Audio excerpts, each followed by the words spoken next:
샬롬, 하나님의 은혜로 우리 문방구 캠프를 잘 마쳤어요. 생각보다 여러분들이 즐겁고 또 재미있게 참여해주고 또 많은 은혜를 받은 것 같아서 참 감사했어요. 여러분, 이제부터 시작이에요. 우리가 캠프가 끝났다고 모든 것이 다 끝나는 것이 아니라 지금부터 시작이니까 더 큰 하나님의 은혜를 누리면서 여러분 승리하기를 주님의 이름으로 축복합니다. 화이팅! 샬롬, 다 같이 즐겁게 찬양 드리겠습니다.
더 낮은 곳으로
온라인으로 드린 여름 수련회 이후에 일주일의 삶을 되돌아보며 기도드립니다. 잘못한 게 있거나 혹은 실수한 게 있다면 용서해 주시고 회개하게 하옵소서. 그때 그 은혜를 잊지 않고 기억하며 살아갈 수 있도록 도와주세요. 함께하지 못한 친구들이나 예배에 나오지 못한 친구들 가운데도 그들을 기억하여 주옵소서. 부족한 저를 통하여 주님의 자녀로 인도할 수 있게 하옵소서.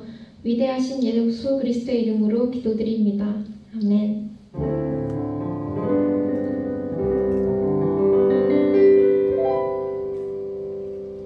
함께 하나님의 말씀 보도록 하겠습니다. 오늘 우리에게 주시는 하나님의 말씀은 구약성경 예레미야 31장 18절 말씀이에요. 구약성경 예레미야 31장 18절 말씀, 제가 가지고 있는 성경책 구약성경 1101페이지에 있어요. 예레미야 31장 18절 말씀. 에브라임이 스스로 탄식함을 내가 분명히 들었노니 주께서 나를 징벌하시매 멍에 익숙하지 못한 송아지 같은 내가 징벌을 받았나이다. 주는 나의 하나님 여호와이시니 나를 이끌어 돌이키소서. 그리하면 내가 돌아가겠나이다. 에베소서 31장 18절 말씀. 아멘. 여러분, 엎친 데 덮친 격이라는 말 들어본 적 있죠? 지금 여기 만화가 하나 있어요. 두 친구가 시험 결과를 가지고 집에 가고 있어요. 한 친구는 10점을 받았고 다른 한 친구는 0점 받았어요. 뭐 거기서 거기죠. 그래서 이 두 친구가 걱정을 하고 있어요. 아, 어쩌지? 그러면서 한 친구가 깡통을 팍 찼는데 누가 맞았어요. 자, 누가 맞았을까요? 네, 바로 엄마였어요. 이것이 바로 엎친 데 덮친 격, 설상가상이라고 이야기를 할 수 있어요. 아프리카에는 예멘이라는 작은 국가가 있어요. 이 나라는 지금 6년째 내전 중에 있어요. 그리고 가뭄에 흉년에 얼마 전에는 홍수까지 있었다라고 해요. 그런데 더 안타까운 일인 이 나라의 코로나 확진자가 1,300명 정도가 나왔는데 적은 수처럼 보일 수 있지만 치사율이 문제예요. 약 300명의 사망자가 나왔어요. 치사율이 자그마치 23%예요. 지구상에서 코로나 사망률이 가장 높은 나라가 바로 예멘이에요. 6년째 내전과 가뭄, 흉년, 그리고 얼마 전 홍수까지 계속되는 내전과 계속되는 자연재해로 10만여 명의 사상자가 발생했고 약 300만여 명이 집을 잃었어요. 국민의 60%가 외부에 있는 음식으로 생활을 연명하고 있는 나라가 바로 예멘이에요. 여러분, 이런 암담한 상황이 오늘 예레미야 31장에 등장해요. 바벨론이 너무 세니까 이스라엘과 주위에 있는 수많은 크고 작은 나라들이 바벨론에 맞서기 위해서 동맹하였어요. 지금 본문에 2명의 선지자가 나와요. 선지자는 하나님으로부터 계시를 받아서 백성들에게 대언하는 사람이에요. 예레미야 선지자와 하나냐 선지자예요. 자, 첫 번째 선지자 예레미야예요. 자, 예레미야는 전쟁을 시작하는 이스라엘에게 이렇게 외쳐요. 항복하라! 하나님이 바벨론을 들어 너희들을 징계하는 것이다. 다른 선지자는 하나냐예요. 하나냐는 이스라엘에게 이렇게 외쳐요. 앞으로 2년 안에 모든 것이 회복되고 승리하게 될 거야. 여러분, 만약에 여러분이 이런 상반되는 두 외침의 소리를 듣게 된다면 여러분은 누구의 말을 들을 거예요? 항복해라! 하나님이 너희를 징계할 거야 라는 예레미야의 외침과 앞으로 2년 안에 모든 것이 회복되고 승리하게 될 거야 라고 하는 하나님의 말 중에서 여러분 누구의 말을 듣겠어요? 사람들은 하나냐의 외침을 믿었어요. 여러분, 왜 그랬을까요? 하나냐의 말이 더 좋아 보였기 때문이에요. 그런데 문제가 있어요. 무엇이냐면 하나냐는 거짓 선지자예요. 결국 어떻게 되었을까요? 예레미야의 외침대로 항복하지 않고 결국 바벨론의 포로가 되어버렸어요. 자, 함께 18절 말씀을 보도록 할게요. 에브라임이 스스로 탄식함을 내가 분명히 들었노니 주께서 나를 징벌하심에 멍에 익숙하지 못한 송아지 같은 내가 징벌을 받았나이다. 주는 나의 하나님 여호와이시니 나를 이끌어 돌이키소서. 그리하시면 내가 돌아오겠나이다. 에브라임은 요셉의 두 번째 아들이에요. 이 에브라임은 여기에서 그냥 이 한 사람을 이야기하는 것이 아니라 이스라엘을 상징하는, 이스라엘 전체 백성을 상징하는 단어로 사용됐어요. 7, 8절에서 에브라임이 스스로 탄식했다라고 말하고 있어요. 그러니까 지금 이스라엘 백성들이 탄식하고 있다라는 것을 말하는 거예요. 여기에서 스스로 탄식했다라는 단어를 원어로 보면 고개를 앞뒤로 이렇게 흔들다라는 뜻을 가지고 있어요. 아, 어쩌지? 어떻게 하지? 아, 난 망했어. 어쩌지? 이렇게 하면서 고개를 앞으로 뒤로 이렇게 흔들고 있는 것을 말하는 거예요. 지금 이 상황이 어떤 상황이냐면 이스라엘 백성들이 불타고 있는 예루살렘 성을 뒤로 하고 손에는 수갑과 그리고 밧줄이 묶인 채 이렇게 먼 길을 끌려가고 있는 상황이에요. 그러면서 이스라엘 백성들이 자신들이 잘못했다라는 것을 이제야 깨닫고 그래서 탄식하고 있는 것이에요. 아, 내가 왜 그랬을까? 이렇게 탄식하면서 자신은 멍에에 익숙하지 않은 송아지라는 것을 깨닫게 되었어요. 아, 내가 멍에를 지어야 하는데 이것에 익숙하지 않았다라는 것을 깨닫게 되는 것이에요. 여러분, 멍에가 뭐예요? 소가 쟁기를 달고 밭을 갈거나 논을 갈 때 소 머리 위에 이렇게 씌우는 것이 바로 멍에예요. 그런데 우리나라의 멍에와 이스라엘의 멍에는 달라요. 우리나라는 한 마리의 소에 멍에를 씌워요. 그런데 이스라엘의 멍에는 쌍으로 되어 있어서 두 마리가 같이 쓰게 되어 있어요. 한 마리는 힘이 세고 그리고 다른 한 마리는 힘이 약한 소예요. 그래서 힘센 소는 좀 더 힘을 많이 쓰게 되고 힘이 약한 소는 그렇게 힘을 많이 들이지 않고 약간 거드는 정도만 하게 되어 있어요. 이것이 무슨 말이냐면 연약한 우리는 하나님께서 이끄시는 대로 가야 함을 말하는 것이에요. 그런데 바벨론의 포로로 잡혀가는 이제서야 자신들이 하나님을 따라가지 않았음을 깨닫고 탄식하고 있는 것이에요. 사랑하는 청소년팀 여러분, 우리도 똑같이 탄식하는 그러한 현장에서 살고 있어요. 여러분, 수많은 자영업자들이나 수많은 사람들이 코로나로 그리고 많은 비로 인해서 수해 피해로 인해서 여러 가지 우울증과 그리고 어려움들을 겪고 있어요. 코로나 블루를 넘어서 코로나 레드라고 이야기를 하죠.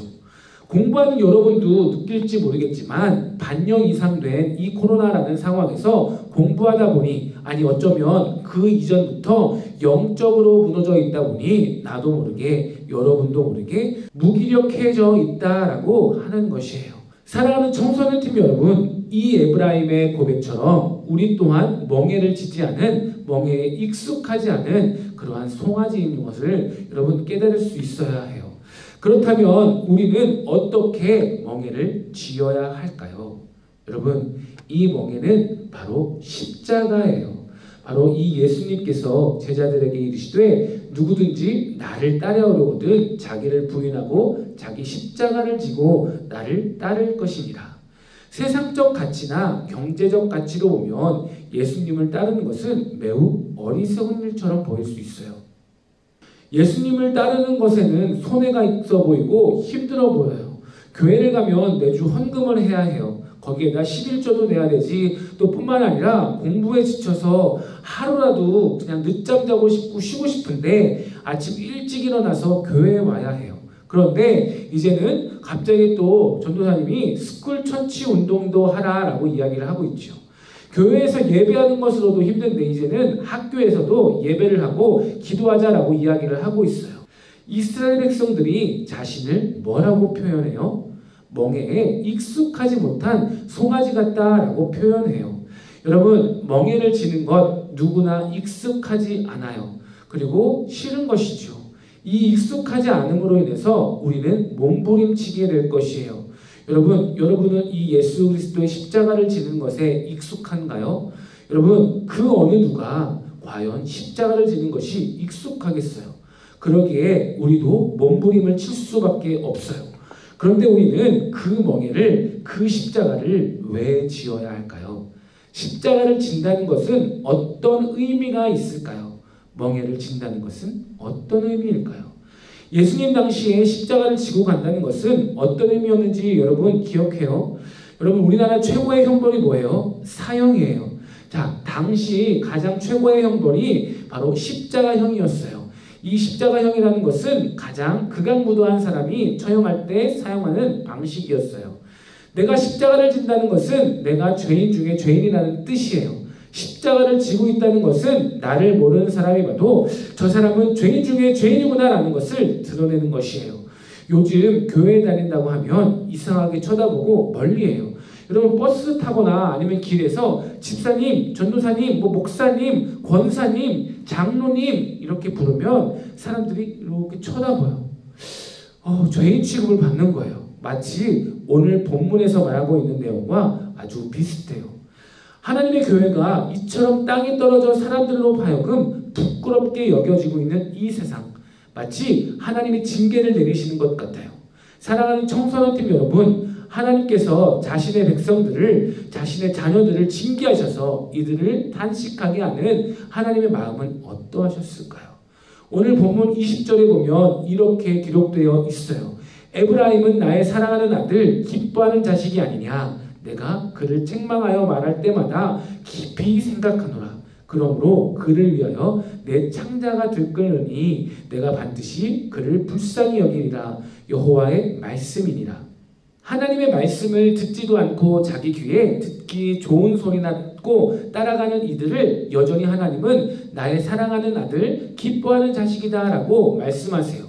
그런데 이들을 포로로 보내야 되고 이들을 탄식하게 만들어야 되고 이들을 아프게 만들어야 하는 하나님의 아버지의 마음을 이렇게 표현하세요. 내가 너희를 책망할 때마다 깊이 생각한다. 그리고 창자가 들끓는 듯한 아픔을 나는 항상 느낀다. 여기서 창자가 들끓는다라고 하는 것은 심장이 요동치고 심장이 소리치고 내 간이 격동하는 그러한 아픔이에요. 너희가 비록 내 말을 듣지 않고 듣기 좋은 말만 들으려 하고 네가 하고 싶은 대로만 하려고 한다 할지라도 나는 여전히 너를 사랑한단다. 너를 징계해야만 하는 내 마음은 찢어질 것 같지만 그렇게 해서라도 네가 다시 바른 길로 나의 길로 돌아오기를 바란단다. 내가 어떤 수를 써서라도 반드시 너희들을 사랑하고 너희들을 끝까지 구원하겠다. 여러분, 그것을 무엇으로 이루셨나요? 하나님 자신의 아들을 이 땅 가운데에 보내심으로 그 아들을 잃는 슬픔과 그리고 십자가에 못 박혀 고통 속에 있는 것을 보시면서 이루셨어요. 우리를 탄식하게 만드는 그 고통이 얼마나 큰 고통이냐면 사랑하는 아들 예수님이 십자가에서 받으셨던 그 아픔보다 훨씬 크다는 것이에요. 자신의 아들이 십자가에 못 박혀서 그 고통한 것, 그 창으로 옆구리를 찔리는 그 고통보다 가시면류관으로 머리를 짓눌려서 피가 흘려 앞이 보이지 않는 그 고통보다 우리를 징계함으로 우리가 한숨 쉬며 탄식하고 있는 것을 보는 것이 훨씬 더 고통스럽다라고 말씀하세요. 미래가 보이지 않는 이 시대, 탄식 소리만 가득하며 죽겠다라고 하는 아우성이 가득한 시대, 질병으로 가득한 시대, 끝날 것 같지 않은 공부에 대한 스트레스와 관계에 대한 문제가 가득한 오늘날의 이 시대. 그럼에도 불구하고 오늘 본문에서 에브라임이 깨달은 것처럼 우리도 깨달아야 해요. 혹시 우리의 삶 가운데에 십자가를 버리고 있나요? 나와는 상관없는 십자가라고 생각하고 있나요? 예수님과 함께 멍에를 쥐어야 해요. 멍에는 힘이 센 소가 힘이 약한 소를 이끌어 나가는 것이에요. 예수님의 이끌림을 받아야만 해요. 이것이 우리의 삶 가운데에 십자가를 지는 것이에요. 사랑하는 청소년팀 여러분, 여러분의 마음에 다시 십자가를 세우기를 바랍니다. 여러분이 이 십자가를 짊어질 때 진짜 십자가를 지셨던 예수님의 고통이 얼마나 큰지 깨닫게 될 것이고 하나님께서 우리를 탄식하게 만들 때 창자가 들끓는 고통이 어떤 고통인지를 깨닫게 될 것이에요. 하나님이 우리를 얼마나 사랑하신지를 깨닫게 될 것이에요. 이 코로나 속에서 학업이 나를 짓누르고 내 앞이 캄캄해 보인다 할지라도 이 속에서 우리가 할 수 있는 것이 그냥 탄식밖에 없다라고 할지라도 하나님은 우리를 끝까지 사랑하심을 깨닫는 문지 청소년 여러분 되시기를 주님의 이름으로 축복합니다. 기도합니다. 하나님, 이 시간 우리와 함께 해주시고 우리가 말뿐인 십자가를 지고 사는 삶이 아닌 나 자신을 부인하고 오직 보혈의 능력과 예수 그리스도의 피 흘리시기까지의 사랑과 예수님이 나를 대신하여 죽으신 그 놀라운 사랑을 체험하는 삶을 살아가게 하여 주시옵소서. 어려운 시기입니다. 그럼에도 불구하고 우리는 오직 주 예수 그리스도의 십자가를 붙잡고 나아가기를 간절히 원합니다. 하나님, 우리와 함께하여 주시옵소서. 이 모든 말씀 우리 주 예수 그리스도의 이름으로 감사하며 기도드립니다. 아멘. 자, 우리 이 시간 하나님께 헌금 드리도록 하겠습니다. 감사함으로 함께 찬양합니다.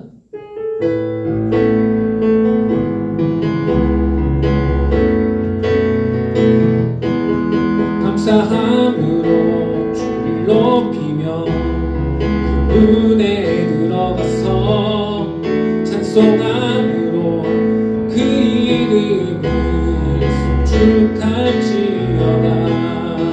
감사함으로 주를 높이며 그 은혜에 들어가서 찬송함으로 그 이름을 송축할지어다. 거룩하고 복된 주일 하나님 앞에 예배하며 이 시간 하나님 물질을 드립니다. 작은 것을 작다 하지 않으시고 그 중심을 보시는 하나님, 귀한 하나님의 자녀들의 고백이 담긴 헌금을 기뻐 받아 주시옵소서. 하나님께 드리는 이 손길을 축복하여 주시고 이 물질을 통해 영혼의 생명을 살리는 귀한 물질이 되게 하여 주시옵소서. 우리의 마음과 생각이 오직 하나님께로만 향하기를 원하며 예수 그리스도의 이름으로 기도드립니다. 아멘. 함께 파송의 찬양하도록 하겠습니다.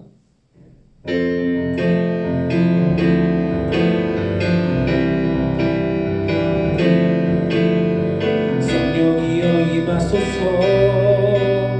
메마른 나의 심령 위에 주님의 은혜에 담비 내려 나를 뻑 적셔주옵소서. 주의 권세 주의 능력 지금 이 시간 임하셔서 악한 권세 모두 깨뜨리고 주님 나라 임하소서. 영광 할렐루야. 예수의 그 피가 내게 승리를 주네. 구원이 되시네. 영광 할렐루야. 예수의 이름이 능력되네. 소망이 되시네. 영광 할렐루야. 예수의 그 피가 내게 승리를 주네. 구원이 되시네. 영광 할렐루야. 예수의 이름이 능력되네. 소망이 되시네.